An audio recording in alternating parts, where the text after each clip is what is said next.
Bonsoir Hervé Temim. Bonsoir. Maître Hervé Temim, merci beaucoup d'être sur le plateau de BFM TV. Merci à vous. On a beaucoup parlé de votre livre, La défense dans la peau, un livre paru chez Stock où vous racontez votre passion pour votre métier, pour la plaidoirie, pour le métier d'avocat pénaliste, pour les assises. Oui. Mais vous êtes aussi l'avocat de beaucoup de stars, assez discret. Le plus possible. Le plus possible. Vous ne citez pas d'ailleurs dans ce livre, très peu. Vous ne racontez pas tellement d'anecdotes sur la vie de vos clients.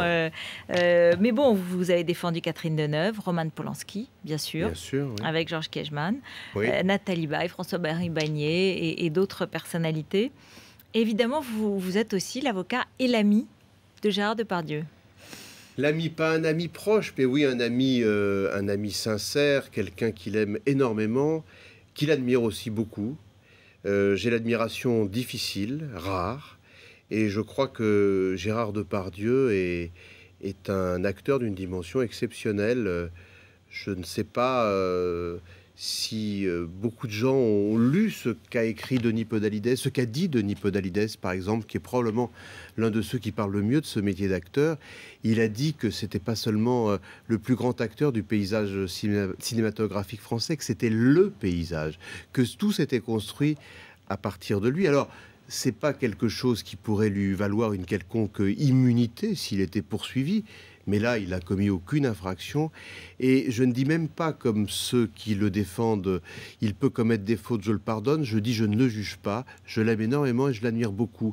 Car en plus, sur un plan humain, ce que j'en sais moi, ce que j'en ai vu, personne n'est parfait. Moi non plus, vous peut-être pas. Ceux qui nous écoutent ou qui nous voient non plus. Eh bien, ce que j'en ai vu, c'est vraiment particulièrement touchant et généreux et attentif aux autres. Comment va-t-il aujourd'hui ? Écoutez, je ne le sais pas de manière très précise. Je lis beaucoup de choses alarmantes de la part de gens qui le connaissent très bien, qui ont fait des témoignages poignants. Je me permets de les citer parce que je sais qu'il y est sensible. Son ex-femme, que je ne connais pas, mais dont je sais qu'il a particulièrement apprécié la réaction. Sa fille, bien sûr, Catherine Deneuve, qui a réagi de manière remarquable au courrier de Philippe Dorréton. Beaucoup de gens s'inquiètent pour lui. Je crois qu'il a besoin de se reposer. Je l'ai eu, il m'avait l'air pas si mal que ça. Mais il a besoin de se reposer et j'en parle volontiers, mais vous savez, je crois qu'on commence à en parler moins et c'est bien. Parce que si on peut lui rendre un service, je suis son avocat, donc je suis là pour ça, je crois que le mieux, c'est de lui foutre la paix. Juste un mot quand même, parce que vous étiez à ses côtés lorsqu'il a écrit cette lettre de réponse à Jean-Marc Ayrault sur le mot minable qui l'a tellement touché. Comment comprendre qu'il était tellement révolté par ce mot et surtout tout ce qui a suivi? On a eu le sentiment qu'il jouait presque un rôle comme si... Non, mais c'est pas une critique. Je veux dire qu'il était dans un excès permanent et... Écoutez, je perçois pas ça comme une critique. Si vous voulez, je ne sais pas exactement ce qui s'est passé dans sa tête et je crois que c'est très difficile. Je déteste les gens qui parlent pour les autres sans savoir, qui expliquent des comportements qui ne connaissent même pas la nature profonde. Mais jusqu'à la lettre en réaction, effectivement, la lettre ouverte qui a été envoyée au JDD, là j'étais proche de lui et ce que je peux en dire sans trahir aucun secret, c'est que là il n'a joué aucun rôle. Et ce qui était frappant, c'est à quel point justement il avait pu être touché par les attaques dont il a fait l'objet, surpris et touché. Alors évidemment il y a le mot minable, tant de gens l'écrivent infiniment mieux que je pourrais en parler. Parce qu'effectivement il ne peut pas supporter d'être traité de minable. C'est une insulte à ce qu'il est, à la démesure qu'il représente, qu'il incarne et au type génial qu'il est avec les mauvais côté du génie parfois. Mais franchement, il y a aussi un député socialiste qui a, avant de se reprendre, considéré qu'on pouvait peut-être le déchoir de sa nationalité française, pardon, je bégaye pour un avocat, c'est pas terrible. Hein. Et puis des réactions tout à fait disproportionnées. Oui, je pense qu'il a eu un sentiment de désamour, de rejet terrible, et c'est un homme très sensible. C'est ça la question, c'est qu'il a envie d'être aimé et s'il n'est pas aimé, il part en vrille, j'ai envie de dire. C'est très étonnant quand même. Écoutez, je vais vous dire, n'y voyez pas de pudeur mal placée ou excessive. Je laisse à d'autres les analyses psychologiques ou trop personnelles. Mais J'ai été frappée par une phrase de Jacques Attali qui fait un papier très touchant sur son ami Gérard Depardieu, dans l'Express de cette semaine. Gérard Depardieu est le nom que l'on peut donner à la tragédie humaine, incapable d'échapper à son enveloppe charnelle, malgré tous ses subterfuges, il sait qu'il reste mortel. Et il se déteste de se savoir mortel, il accélère ce qu'il redoute pour ne pas avoir à l'attendre. J'ai lu ça, ce papier est très beau. Il est très beau, c'est aussi un témoignage d'amitié. Moi, c'est ça qui me frappe, parce que vous savez, je vais vous dire une chose. J'ai plus d'élan envers Gérard Depardieu depuis cette histoire, qui n'est pas une affaire, qu'avant. Oui, moi, ça me dégoûte ces jugements à l'emporte-pièce. J'ai peut-être tort, hein. Je ne demande pas... Attendez, quand il parle de Poutine comme l'exemple de la démocratie, écoutez, vous avez... C'est normal d'être un peu surpris ou choqué. Mais c'est pas ce que je dis. Il ferait peut-être mieux de ne pas en parler comme il le fait, bien sûr. Mais est-ce que ça mérite autant de déchaînement? Est-ce qu'on ne peut pas essayer d'avoir un peu de retenue, de compréhension? C'est pas un... Si vous voulez, si je l'aime tant, il ne rentre dans aucun cadre. C'est pour ça que Denis Podalides a raison de dire c'est pas le plus grand du paysage, c'est le paysage. Bon, Bernard Tapie, je ne me suis pas entretenu de ça avec lui. Vous n'en avez pas trop mal parlé l'autre jour. J'ai vu ça récemment. Effectivement, il était sur ce plateau. Il faut avoir un peu de démesure en soi pour pouvoir comprendre ça. C'est difficile de juger un homme qui vous est au fond si proche, si lointain. Mais quand je vous dis qu'il vous en a pas si mal parlé que ça, c'est que moi, j'ai le sentiment, en tout cas en tant que Français, qu'il est profondément français et qu'il est attaché à sa nationalité. Il restera français. Il est juste... fera ce qu'il voudra, mais je n'en sais rien, je ne sais pas le contraire. Je pense que oui, bien sûr, mais il a dit ce qu'il avait à dire, et il l'a très bien dit. Il a parlé avec François Hollande? Il vous en a parlé? Il paraît qu'il a parlé avec François Hollande. Comment ça s'est passé? Ça leur appartient. On en a suffisamment dit, ça leur appartient. Il paraît qu'il aime bien approcher les hommes politiques, enfin les puissants, et de près, les tutoyer. Je lui ai fait cette taquinerie, je crois qu'ils sont assez peu nombreux qui l'aient approché. C'est souvent des gens qui ont exercé de hautes responsabilités. Je crois qu'il aimait beaucoup le président Mitterrand, par exemple. C'est très connu et c'est vrai que je crois qu'ils s'appréciaient beaucoup l'un l'autre. Alors vous êtes dans l'actualité aussi pour une autre affaire, c'est l'affaire Agnelé, où vous étiez le conseil de la famille Leroux. Aujourd'hui, on a donc appris qu'il y aura peut-être un nouveau procès, un troisième peut-être, puisque la Cour européenne des droits de l'homme a condamné la France dans cette affaire en affirmant qu'il n'y avait pas eu un procès équitable, qu'il n'y avait pas eu d'explication au jugement. Donc Maurice Agnelé qui a été condamné en deuxième instance. Hein, non, elle n'a pas dit qu'il n'y avait pas eu un procès équitable. Enfin, ça, elle a effectivement visé les textes relatifs au procès équitable. Mais elle a dit que l'absence de motivation de la condamnation de la Cour d'assises, qui à l'époque était la règle en France, dans ce cas particulier, c'est-à-dire d'un homme acquitté en première instance, condamné en appel, ne lui permettait pas de comprendre pourquoi il avait été condamné, et donc elle a condamné la France. Il y avait 5 affaires aujourd'hui du même type, exactement du même type. Dans 3 cas, la France a été condamnée, dans 2, elle ne l'a pas été. D'après ce qu'on croit savoir, je dis on, parce que c'est ce qu'on me rapporte, nous n'étions pas partis à cette procédure, hein. C'était entre la France et M. Agnelé. Il y a une quinzaine d'autres cas identiques sur la motivation des arrêts de la Cour d'assises en cours.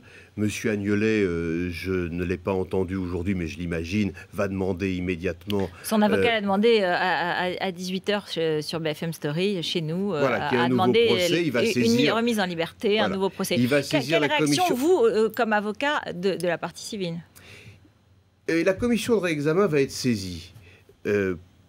Si elle estime qu'il doit y avoir un nouveau procès, ce sera une épreuve terrible, je pèse mes mots, une épreuve terrible pour la famille Leroux et en particulier pour Madame Leroux, parce que cette femme cherche le corps de sa fille, ou au moins à savoir où il est depuis 77, c'est-à-dire bientôt 36 ans, la Toussaint 77, 36 ans.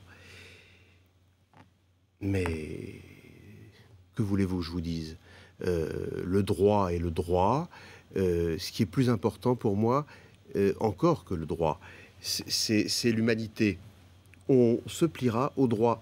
Vous parliez de mon livre, on risque d'avoir peu de temps. J'ai accepté de défendre en appel la famille Leroux, en accord totalement avec elle, à la seule condition de dire dès le début du procès, et je l'ai dit, s'il y a un doute, si vous considérez qu'il y a un doute, vous acquitterez M. Agnelet parce que c'est le prix à payer pour que de vrais innocents ne soient pas condamnés à tort. Voilà, on ne tordra pas le cou au droit. C'est ce que vous dites tout au long de ce livre et qui est très frappant. Pour vous, la justice, il est plus important qu'il n'y ait aucun innocent condamné, qu'il y ait des coupables libérés ou des coupables en liberté. C'est très frappant, c'est-à-dire cette volonté de défendre en permanence, et de votre définition du métier permanente très... Mais c'est pour ça que le hasard est effectivement curieux, parce qu'on parle de l'affaire Agnelet aujourd'hui, mais j'ai vu Jean-Charles Leroux aujourd'hui, qui est le frère d'Agnès Leroux, le fils, il y avait 4 enfants, le fils de René Leroux. Mais je le lui ai dit dès le départ, il l'a accepté, et croyez-le, Jean-Charles Leroux ne souhaite vraiment pas, la famille non plus, moi non plus, qu'il y ait un nouveau procès. Et il est convaincu que s'il y a un nouveau procès, M. Agnelet sera à nouveau condamné. Mais le droit est le droit. Si des jurés estiment qu'il y a un doute, eh bien, ils acquitteront. Vous racontez de nombreuses anecdotes dans ce livre et dans lequel justement vous expliquez votre passion de la plaidoirie et de la défense, qui est la définition de votre métier, mais tout de même, y compris dans certains cas, vous savez presque que la personne en face est coupable, mais... vous dites, je ne mens jamais, mais mon travail, c'est de défendre à tout prix. Alors, je vais vous dire, moi, j'ai d'abord une chance extraordinaire, j'espère que vous avez la même, c'est que je fais le métier dont j'ai toujours rêvé. C'est-à-dire que j'ai la même. Voilà, c'est merveilleux. On est des happy few. C'est ce que me disait un de mes clients célèbres, que je ne citerai pas un jour. C'est pas la richesse, c'est pas la fortune, c'est pas les honneurs. Je crois que c'est ça. C'est tous les jours de travailler en se disant quelle chance on a de faire ce métier-là. J'ai jamais voulu en faire un autre. Et l'apprentissage du métier, il a été très rapide pour moi. Et la compréhension du métier, elle est longue. C'est compliqué. C'est très compliqué. D'ailleurs, c'est peu compris par l'opinion. Les gens adorent leur avocat généralement, mais ils comprennent mal le métier de l'avocat qui défend des gens accusés d'avoir fait des choses abominables. Ils posent toujours la même question, mais est-ce que tu défendrais celui-là? Est-ce que tu défendrais n'importe qui? Eh bien, si vous voulez, ce que j'ai compris, ça va vous paraître peu de choses, mais ce que j'ai compris avec toutes ces années, et ce que j'essaye de transmettre de manière plus illustrée, j'espère plus intéressante, c'est qu'au fond, contrairement à ce qu'on pourrait imaginer, parce que la crédibilité est essentielle pour un avocat, l'avocat n'est pas le premier mais le dernier juge de son client. Un avocat ne doit pas juger. Et ce que j'adore chez les avocats pénalistes qui font le métier comme moi, surtout à cette époque, je le trouve exécrable dans l'esprit, c'est que nous ne sommes pas dans le jugement. Ce qui parfois peut nous être reproché, parce que ça crée des formations professionnelles qui rendent la vie privée complexe et nous empêchent de juger aussi ailleurs que dans notre métier. Si vous venez me voir, qu'à Dieu ne plaise, mais moi je pourrais avoir besoin d'un avocat. On ne peut pas être avocat sans se projeter dans la situation de celui qui pourrait être accusé à tort. Pas raison, mais bon... Vous venez me voir, mais si l'avocat qui va vous défendre est quelqu'un qui commence par se dire « Bah, dis donc, celle-là, c'est terrible ce qu'elle a fait. Elle mérite d'en prendre un max. Et puis ce qu'elle me raconte, mais attends, de qui elle se fout ?»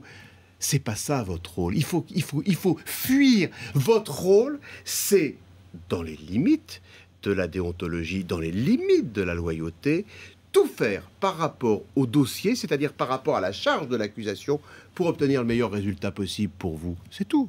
Et à partir de là, comment refuser de défendre quelqu'un parce qu'on lui reproche des faits graves ou très difficiles à défendre? C'est exactement comme si un médecin ne voulait soigner que des gens bien portants. Ah ben vous venez me voir, oh là là, vous n'allez pas bien. Non. Vous avez plus de 36,8. Au revoir, monsieur. Arrêtez. Tout le reste, c'est dans votre livre. Il est passionnant. C'est gentil. Merci. La défense dans la peau, c'est chez Stock. Merci. Hervé Temim. Merci à vous.